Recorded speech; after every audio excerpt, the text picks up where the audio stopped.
Hello students, आज के video lecture में हम लोग रिफ्लेक्शन ऑन प्लेन मिरर को कंटिन्यू करेंगे। पिछले वीडियो लेक्चर में हम लोगों ने देखा कि image spotting on plane mirror कैसे की जाती है। उसी की हेल्प से आज का लेक्चर जो क्वेश्चंस पे पूरा बेस्ड है, तो आइए देखते हैं हमारा आज का पहला क्वेश्चन। क्या है क्वेश्चन कि if two mirrors are inclined to each other such that angle between the mirror is 60 degree. ठीक, दो मिरर है, मिरर 1 और मिरर 2। हमें यह देखना है कि इन दोनों मिरर की हेल्प से यहां जो एंगल बाइसेक्टर पे लेट्स से कि एक ऑब्जेक्ट है उसकी इमेजेस कैसे बनती है। तो इस बार हम लोग रिलेटिव पोजीशन नहीं, रिलेटिव एंगल से डील करेंगे कि कितने कितने एंगल पे, है ना, जो एंगुलर पोजीशन हम लोग कहते हैं उससे डील करेंगे कि कितने कितने एंगल पे हमारी इमेज बनेगी। ठीक, तो आइए देखते हैं। तो अगर हम बात करें कि मिरर 1 से कितना एंगल है, तो 30 डिग्री एंगल ऑब्जेक्ट मिरर 1 से बना रहा है और 30 डिग्री एंगल मिरर 2 से भी बना रहा है। तो आइए पहली इमेज स्पॉट करते हैं मिरर 1 के अंदर। तो मिरर 1 में जो कि ये एंगल 30 डिग्री है, मिरर 1 के अंदर भी जो पहली इमेज बनेगी उसका एंगल 30 डिग्री होगा मिरर 1 से, है ना। तो लेट्स से कि यहाँ पे हमारी इमेज 1 बन गई। अच्छा, इमेज जो सब्सक्रिप्ट हम लोग यूज़ करेंगे उसको मैं थोड़ा सा बता दूं आप लोगों को कि हम लोग आई ऑफ एक्स वाई यूज़ करेंगे, जिसमें एक्स हमें बताएगा नंबर ऑफ इमेज के बारे में, है ना, कि कौन से नंबर की इमेज है। वाई हमें बताएगा मिरर के बारे में कि किस मिरर की इमेज है वो। लेट्स से अगर मैं इसे लिखता हूँ I1 ऑफ 1, यानी कि इमेज 1 ऑफ फर्स्ट मिरर। ठीक, तो ये तो पहली इमेज हो गई। इसी तरीके से मिरर 2 में भी हम लोग पहली इमेज बनाएंगे। तो ये एंगल 30 डिग्री है, तो यहाँ पे एक इमेजिनरी लाइन बनाएंगे हम लोग जो कि 30 डिग्री पे होगी। अच्छा, ये एंगल 60 डिग्री है, तो यहाँ से अगर हम लोग बनाएंगे तो वो इमेजिनरी लाइन बिल्कुल परपेंडिकुलर होगी मिरर 1 से। तो यहाँ पे हमारी इमेज फर्स्ट फिर से बन जाएगी, लेकिन ये इमेज किससे बनेगी? सेकंड मिरर के द्वारा। तो I1 ऑफ 2। ठीक, तो दो इमेजेस बना दी हमने, दोनों मिरर से एक एक इमेज बना दी। ठीक, अब और देखते हैं कि क्या ये जो इमेज है एज ए ऑब्जेक्ट बिहेव करेगी मिरर 2 के लिए, और ये जो इमेज है वो एज ए ऑब्जेक्ट बिहेव करेगी मिरर 1 के लिए। तो बिल्कुल बिहेव करेगी। कैसे बिहेव करेगी? देखिए कि ये वाली जो इमेज है उससे रे जाएगी इस वाले मिरर पे, मिरर 2 पे, और रिफ्लेक्शन होने की वजह से ये ऑब्जेक्ट की तरह बिहेव करेगी। तो कहाँ बनेगी इसकी इमेज? तो ये एंगल की अगर हम लोग बात करें तो ये एंगल कितना हो जाएगा? 90 डिग्री, यानी कि इस मिरर से रिलेटिव एंगुलर पोजीशन 90 डिग्री पे वो कैसा आएगा? वो लगभग ये हो जाएगा।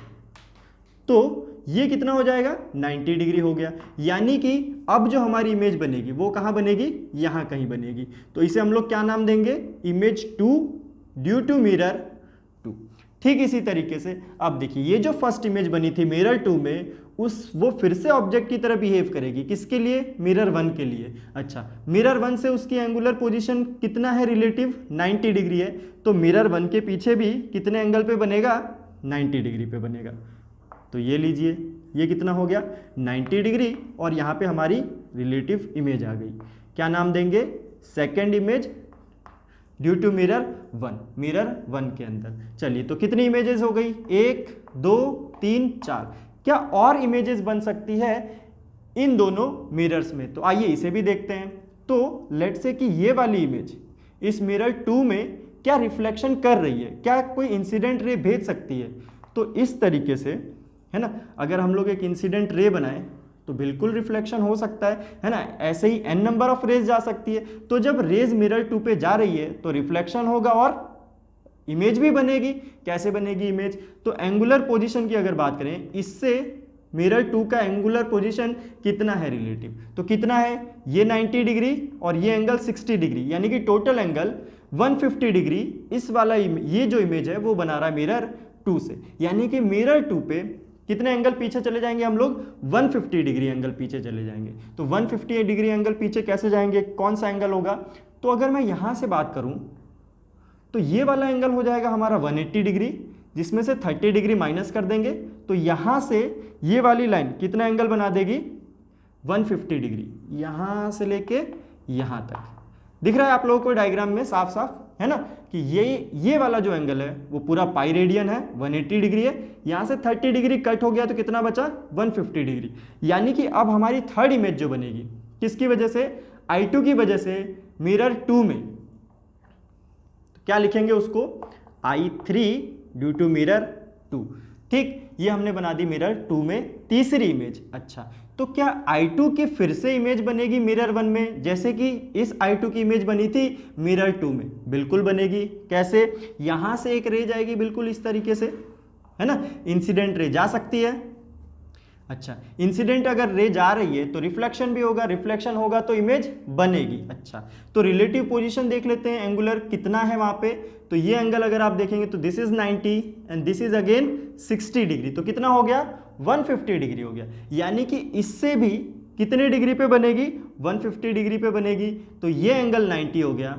ठीक, इस एंगल की अगर बात करें तो ये एंगल हो जाएगा हमारा कितना, पाई रेडियन, जिसमें से फिर से मैं 30 डिग्री माइनस करता हूं, तो यहां से ये वाला जो एंगल हो गया वो फिर से कितना हो गया, 150 डिग्री। यानी कि इमेज हमारी फिर से क्या हो गई, इसी पे आ गई, है ना, इसी लाइन पे हो गई, और ड्यू टू सिमेट्री एग्जैक्टली इसके साथ कोइंसाइड कर जाएगी। यानी कि I3 ऑफ 1 भी बिल्कुल इसी लाइन पे आएगी।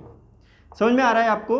ये हमने तीसरी इमेज बना दी, किसकी वजह से, I2 of 2 and I2 of 1, दोनों मिरर में जो लास्ट इमेज बनी थी उनकी वजह से जो इमेज बन रही है वो सेम लाइन पे आ रही है। कौन सी लाइन है वो, एंगल बाइसेक्टर वाली लाइन, है ना, ये वाली लाइन है।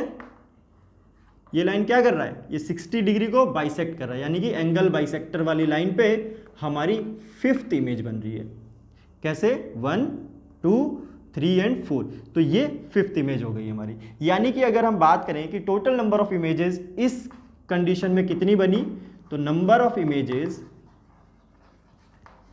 कितनी हो गई, 5 हो गई, है ना। तो कुछ कुछ क्लियर हुआ आपको कि किस तरीके से दो प्लेन मिरर अगर इंक्लाइंड हो तो उनसे हम लोग इमेजेस बनाएंगे। आइए एक क्वेश्चन और करते हैं जिससे आपको क्लियर हो जाएगा कि एग्जैक्टली रे डायग्राम कैसे बन रहा है। ठीक, तो इस बार जो एंगल लिया था हमने वो काफी स्मॉल एंगल था, है ना, दोनों के बीच में 60 डिग्री लिया था, और एंगल बाइसेक्टर पे हम लोगों ने ऑब्जेक्ट को रख दिया था। इस कंडीशन से थोड़ा सा वेरी करते हैं कंडीशन और देखते हैं कि रे डायग्राम में क्या फर्क आएगा। तो लेट्स से फिर से दो प्लेन मिरर्स हैं, दिस इज मिरर 1 और एक मिरर 2 है। मिरर 2 और मिरर 1 के बीच में इस बार जो एंगल है वो टोटल एंगल कितना है, 120 डिग्री है। 120 डिग्री टोटल एंगल है, और ऑब्जेक्ट की पोजीशन जो है वो लेट से हम लोग कहाँ रखते हैं, यहाँ पे रखते हैं। यानी कि मिरर 1 से इसका जो एंगल है वो 90 डिग्री है, किसका, मिरर 1 का, और जो हमारा मिरर 2 है उससे जो एंगल बनेगा वो एंगल कितना बनेगा, 30 डिग्री बनेगा। ठीक है, तो इन रिलेटिव पोजीशन को देखते हुए अब हम लोग इमेज स्पॉटिंग करते हैं कि मिरर 1 और मिरर 2 में क्या होगा। तो मिरर 1 में अगर हम लोग पहले देखें तो रिलेटिव एंगल कितना है, दिख रहा है आपको, 90 डिग्री। यानी कि इमेज जो बनेगी वो भी कितने पे बनेगी, 90 डिग्री पे बनेगी। बहुत बढ़िया। तो यहाँ पे हम लोगों ने पहली इमेज हमने बना दी, किसकी वजह से, मिरर 1 की वजह से। चलो ठीक, अब मिरर 2 में भी पहली इमेज बनाते हैं। तो मिरर 2 में जब पहली इमेज बनाएंगे तो देखिए ये एंगल कितना है, 30 डिग्री।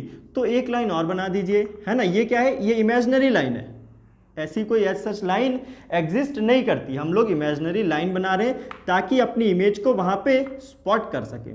ठीक, तो ये 30 डिग्री था, तो इस लाइन पे भी कहीं हमारी इमेज फर्स्ट आ जाएगी, किसकी वजह से, ड्यू टू मिरर 2 आ जाएगी। तो ये दो हम लोगों ने इमेज बना दी। आइए अब और देखते हैं कि क्या और इमेजेस बन सकती है। ठीक, तो इस इमेज की बात करते हैं कि ये मिरर 1 में फिर से इमेज बना सकता है क्या। ओके, तो ये एंगल देखना पड़ेगा कि रिलेटिव एंगल कितना है इस इमेज की लाइन और मिरर 1 की लाइन में। तो कितना एंगल है, 30 + 30 60 and this is 90, total 150 degree angle. तो यहां से 150 डिग्री एंगल पे फिर से क्या हो जाएगा, एक इमेजिनरी लाइन हमें बनानी पड़ेगी, और उस इमेजिनरी लाइन पे यहाँ कहीं इमेज थर्ड आ जाएगी, है ना। टोटल नंबर ऑफ इमेज में थर्ड, और मिरर 1 के लिए सेकंड इमेज, है ना। तो ये हो गई हमारी तीसरी इमेज। फाइन। अब देखते हैं कि क्या इमेज 1 जो हमने मिरर 1 में बनाई है उसकी फिर से इमेज बन सकती है किसमें, मिरर 2 में। तो देखते हैं, ये वाला एंगल अगर हम लोग देखना चाहें कितना होगा, तो this is 120 and this is 90, तो टोटल एंगल कितना हो गया 210 डिग्री। किस एंगल की बात कर रहा हूं, इस एंगल की बात कर रहा हूं, कितना है 210 डिग्री हो गया, है ना। तो अब देखिए 210 डिग्री का मतलब ये हुआ कि अगर इस प्लेन मिरर 2 को मैं एक्सटेंड करता हूं तो ये वाली इमेज इसके पीछे आ गई, क्या आ गई, बैकवर्ड, है ना। तो प्लेन मिरर का तो सिंपल सा फंडा है, क्या कि उसके सामने अगर ऑब्जेक्ट रहेगा, है ना, तो उसकी वर्चुअल इमेज बन सकती है ना। यहां से रेज इसके ऊपर पड़ेगी और उस रेज से रिफ्लेक्शन होगा, उस रिफ्लेक्शन की वजह से यहां इमेज बन जाएगी। लेकिन यहां क्या हो गया, देख लीजिए, इमेज हमारी पीछे हो गई, किसके, इस प्लेन मिरर से। तो ऑब्वियस सी बात है कि जो इंसिडेंट रे है वो जा ही नहीं पाएगी। ये कौन सा साइड है, ये पेंटेड साइड है, यानी कि इस वाले इमेज की फिर से इमेज मिरर 2 में नहीं बन पाएगी। क्यों नहीं बन पाएगी, क्योंकि जो ऑब्जेक्ट है वो मिरर से पीछे हो गया है ना। जस्ट इन केस कि ये हमारा लेट से मिरर है और यहाँ ऑब्जेक्ट रख दूं मैं, है ना, तो कैसा केस हो जाएगा, वर्चुअल ऑब्जेक्ट वाला केस हो जाएगा। तो इस केस में उसकी इमेज नहीं बनेगी, ठीक। तो टोटल नंबर ऑफ इमेज अगर इस केस के लिए हम लोग लिखना चाहें तो कितना हो जाएगा, नंबर ऑफ इमेजेस, काउंट कीजिए कितना आ रहा है, first, second and this is third, यानी कि 3 नंबर ऑफ इमेजेस बन गई, है ना। तो होप कि रे डायग्राम आपको समझ में आ रहा हो, ठीक। अगर एग्जाम में ये क्वेश्चन आ गया, है ना, और जो एंगल बाइसेक्टर है वो भी बहुत छोटा हुआ, 20 डिग्री हो गया, 10 डिग्री हो गया, तो क्या हम लोग बैठ के इस तरीके से रे डायग्राम बनाएंगे और एक एक इमेज को स्पॉट करेंगे? नहीं, ऐसा नहीं है। हम लोग क्या करेंगे, एक अपना प्लान बनाएंगे जिसकी वजह से हम लोग बहुत ही सिंपल तरीके से इस इमेज को स्पॉट कर पाए। तो आइए देखते हैं कि वो प्लान क्या है ना, वो रूल क्या है जिसकी वजह से हम इतना रे डायग्राम बनाने से बच जाएंगे। तो उसके लिए कुछ केसेस हैं, है ना, केसेस फॉर इमेज स्पॉटिंग। किसके लिए, अगर मिरर हमारे इस तरीके से हैं, मिरर 1 एंड मिरर 2, और किसी थीटा डिग्री पे इंक्लाइंड, है ना, और लेट से ये क्या है, एंगल बाइसेक्टर, ठीक। तो इस केस के लिए देखते हैं हम लोग क्या क्या होगा। तो पहला केस है हमारा, पहला केस कहता है कि if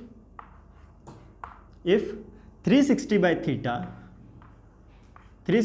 theta is even number, है ना। 360 बाई थीटा का मतलब थीटा अगर 120 डिग्री हो, जैसा कि हमने पिछले केस में लिया था, तो 360 बाई 120 डिग्री कितना आ जाएगा, 3। तो इवन नंबर है, नहीं है, ठीक है। तो देखते हैं क्या होगा। If 360 by theta is even number, then the total number of images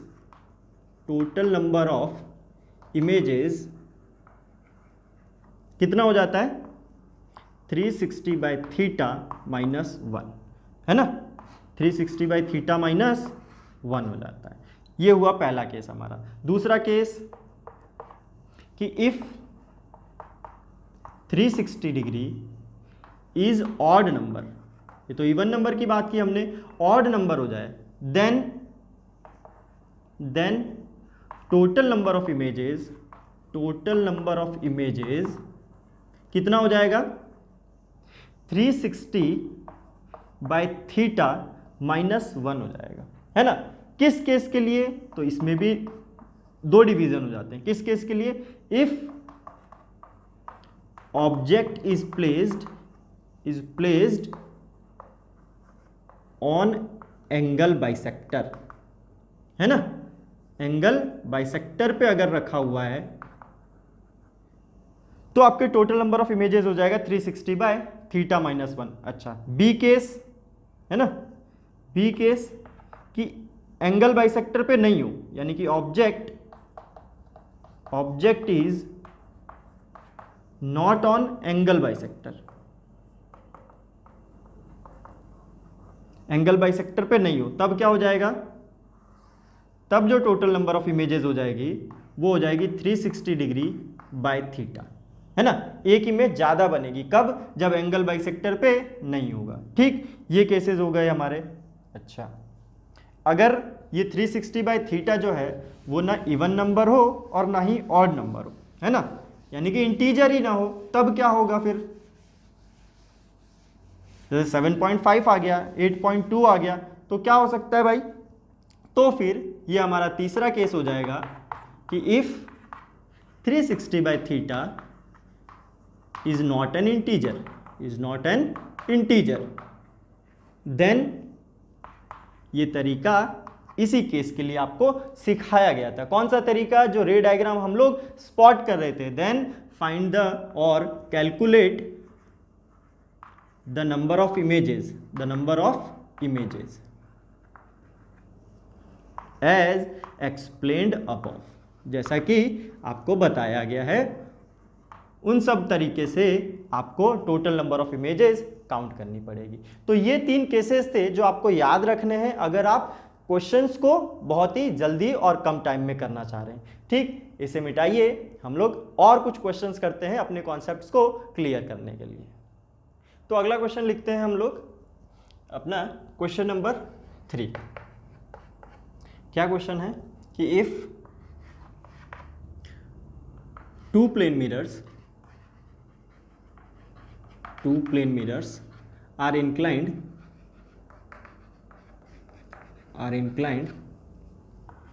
at 70 degree to each other, a ray incident on mirror 1 at an angle theta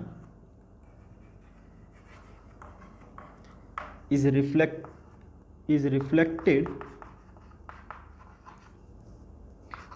back parallel to mirror 1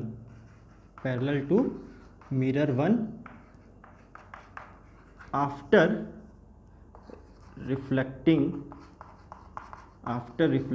from mirror 2।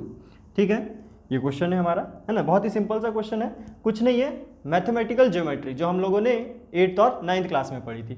आइए देखते हैं क्या कह रहा है question कि 2 mirrors हैं, mirror 1 and mirror 2। Let's say ये मिरर 1 है और ये मिरर 2 है। ठीक, ये दोनों मिरर जो हैं वो एक दूसरे से 70 डिग्री पे इंक्लाइंड है। एक रे मिरर 1 पे कुछ इस तरीके से फॉल हो रही है ना, कि मिरर 1 के साथ, है ना, थीटा डिग्री एंगल बना रही है, यानी कि इसके नॉर्मल के साथ थीटा डिग्री एंगल बना रहा है। ठीक, अच्छा, ये थीटा डिग्री है तो अगेन थीटा डिग्री पे क्या हो जाएगा? रिफ्लेक्शन हो जाएगा। रिफ्लेक्शन के बाद मिरर 2 पे रे पड़ेगी और मिरर 2 से क्या हो जाएगा?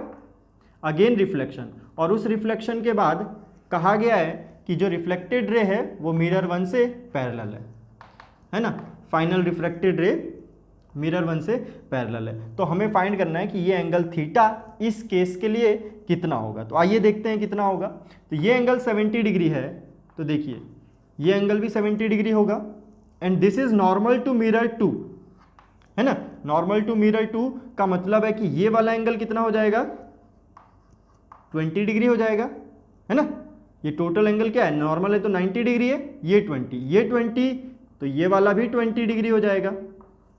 फाइन, ये 20 हो गया, तो अगेन ये वाला 70, ये 70, टोटल एंगल कितना हो गया? 140 degree. 70 plus 70 plus let's say कि ये वाला एंगल अल्फा है ना, तो 70 plus 70 plus alpha should be equal to 180 degree होना चाहिए, यानी कि अल्फा कितना आ जाएगा? 40 डिग्री आ जाएगा। अल्फा कितना आ गया? 40 डिग्री, यानी कि ये जो अल्फा है इसकी वैल्यू 40 डिग्री है, तो हमें पता है कि ये जो है वो नॉर्मल है, यानी कि थीटा की वैल्यू कितनी हो जाएगी? 50 डिग्री, है ना। ज्योमेट्री थी सिंपल, ये 40 डिग्री है, ये नॉर्मल है यानी कि 90 डिग्री, तो बचा हुआ एंगल 50 डिग्री, बचा हुआ एंगल 50, तो ये दोनों बराबर है, यानी कि दिस इज ऑल्सो 50 डिग्री, यानी कि इसका आंसर क्या हो जाएगा? 50 डिग्री। ठीक, आइए एक और सिंपल सा क्वेश्चन लिखते हैं। ये तो इमेज स्पॉटिंग पे था, है ना। नेक्स्ट क्वेश्चन जो है वो वेलोसिटी के ऊपर है कि एक ऑब्जेक्ट है वो कुछ वेलोसिटी से प्लेन मिरर्स की तरफ बढ़ रहा है। ठीक, देखिए सिंपल सा क्वेश्चन है ना। दो प्लेन मिरर्स हैं, let's say M1 and M2। एक बर्ड है ना, एक बर्ड है, let's say this is bird, और ये बर्ड हॉरिजॉन्टल से थीटा एंगल पे मिरर 1 की तरफ बढ़ रहा है v वेलोसिटी से, है ना, और v स्पीड से। जब हम लोगों ने एंगल थीटा दे दिया तो दिस विल बी स्पीड। ठीक, तो हमें फाइंड करना है, क्वेश्चन लिख देता हूं मैं यहां पे कि find relative speed of first image in both the mirrors with respect to each other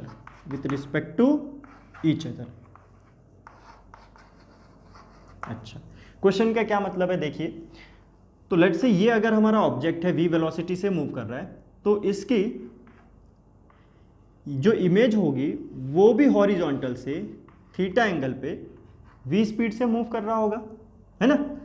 ठीक, तो ये जो कंपोनेंट है वो कितना हो जाएगा v cos थीटा, और ये जो कंपोनेंट है वो कितना हो जाएगा v sin थीटा। ओके, अच्छा, मिरर 2 में अगर यही बात होगी तो यहाँ पे जो इमेज बनेगी उसकी वेलोसिटी, ये दूर जा रहा है तो यहाँ पे इमेज भी दूर जाएगी। किस तरीके से? एट एन एंगल थीटा, ऐसे। ये एंगल थीटा है तो अगेन ये एंगल थीटा होगा। ये कितना हो जाएगा v cos थीटा, ये कितना हो जाएगा v sin थीटा। तो अब रिलेटिव इमेज, लेट्स से ये 1 है और ये 2 है ना, तो रिलेटिव स्पीड क्या हो जाएगी? Velocity of 1 with respect to 2 is given by v1 minus v2, है ना। भूलना नहीं है ये किस में है? वेक्टर फॉर्म में। तो v1 हम अभी x कंपोनेंट लेते हैं, v1 2 ऑफ x। तो v1 यानी कि x डायरेक्शन में कितना है? v cos theta minus v2 x direction में, देखिए हमें क्या करना पड़ेगा, एक डायरेक्शन को मानना पड़ेगा। तो let's say positive x axis इस तरफ है और ये क्वांटिटी हमने पॉजिटिव मान ली है, तो इस तरफ v cos थीटा पॉजिटिव, इस तरफ भी v cos थीटा पॉजिटिव। कितना आ गया? 0। यानी कि x डायरेक्शन में रिलेटिव स्पीड दोनों की क्या हो जाएगी? 0 हो जाएगी। सेम केस y डायरेक्शन में भी होगा, इस तरफ भी v sin थीटा और इस तरफ भी v sin थीटा। तो क्या लिखेंगे हम लोग? v12y will be equal to v sin theta minus v sin theta. क्या हो जाएगा? 0 हो जाएगा। तो क्लियर हुआ कुछ आपको कि इमेज स्पॉटिंग किस तरीके से की जाती है और इस पे क्वेश्चन किस तरीके से आते हैं। ठीक, नेक्स्ट वीडियो लेक्चर में हम लोग स्टार्ट करेंगे स्फेरिकल मिरर का रिफ्लेक्शन।